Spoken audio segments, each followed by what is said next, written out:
ঘরে থেকে থেকে বোর হয়ে যাচ্ছি। তো আমাকে তো ঘুরতে নিয়ে যাওয়ার কেউ নেই, তাই না বলো? আমাকে কে বলো ঘুরতে নিয়ে যাবে? তো ঘরে থেকে থেকে বোর হয়ে যাচ্ছি, আর প্রচণ্ড গরম। তো ভাবলাম চলো ছাদ থেকে একটু ঘুরে আসি, রথও দেখা হবে, কলাও বেচা হবে, তাই তো। তার জন্য ছাদে চলে আসলাম, একটু প্রকৃতির হাওয়া খেয়ে নিই।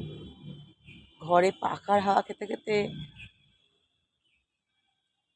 ফুলে এই ঢোল হয়ে যাচ্ছে, পুরো কুমড়ো। তো তাই ভাবলাম একটু বাইরের প্রকৃতির হাওয়া খেয়ে আসি। তো প্রকৃতির হাওয়া খেতে চলে এসেছি, দেখো কত সুন্দর। দাঁড়াও দেখাচ্ছি, দেখো ওই দেখো সূর্যটা দেখতে পাচ্ছ, ওই দেখো। আর একটা জিনিস দেখাচ্ছি, দাঁড়াও তোমাদেরকে। ওই দেখো গাছটায় কত আম দেখেছো, ওই দেখো, দেখতে পাচ্ছ?